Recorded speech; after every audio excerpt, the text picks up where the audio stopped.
When Marcus Brown returned from a week-long trip, he couldn't believe what he saw: a massive metal fence wrapped completely around his 200-acre ranch.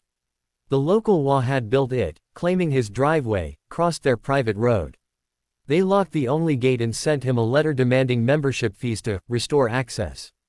But Marcus wasn't just any rancher. He was a retired real estate investor who'd built his life buying land smarter than anyone else in the county.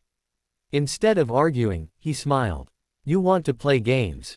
he said softly. "Let's play." 3 weeks later, the HOA president arrived to find private property, no trespassing, signs covering their own gate. Marcus had quietly bought the small plot of land their only access road sat on, including the gate itself. Now they had to ask him for the key. When the HOA tried to threaten him with legal action, Marcus handed them their own bylaws. "You fenced me in," he said. "Now you've fenced yourselves out." By the end of the month, the HOA was begging for negotiations. Marcus just leaned back on his porch, sipping coffee, and smiled. "Next time," he said, "don't box in a man who owns the blueprint." The HOA held an emergency meeting that Monday morning. Their members were furious. Delivery trucks couldn't reach their homes, garbage collection stopped, and even the mailman refused to enter. All because Marcus now owned the strip of land leading in and out of their entire neighborhood. Karen, the HOA president, stormed down to Marcus's ranch, shouting through the locked gate. "You can't do this. You're holding our community hostage." Marcus leaned against his fence, calm as ever. "Karen," he said, "you fenced me off my own property first. Remember?" She waved a stack of papers. "We'll take you to court."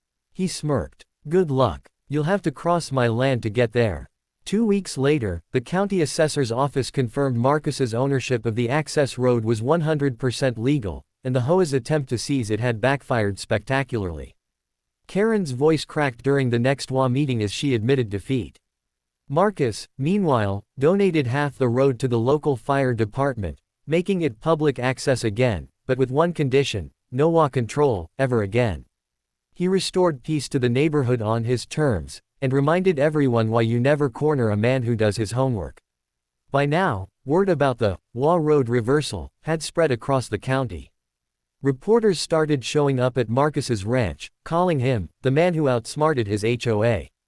But Marcus wasn't done. He had discovered something shocking while reviewing land deeds. The HOA had been collecting road maintenance fees from homeowners for over 10 years, on land they didn't even own. It was fraud, plain and simple. So, Marcus quietly filed a report with the county attorney and the local news station. Within days, investigators arrived at the HOA office.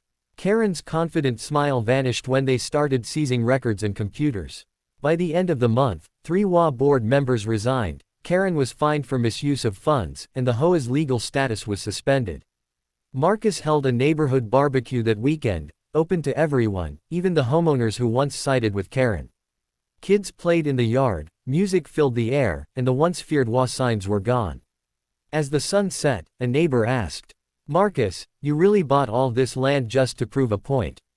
Marcus chuckled. "No," he said, staring at the open gate, "I bought it to make sure no one could ever fence me in again."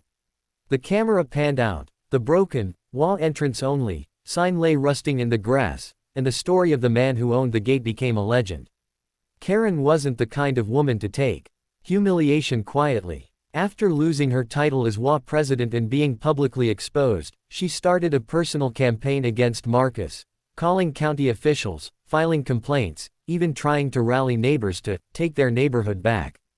But what she didn't realize was that Marcus had recorded every conversation, every threat, every demand.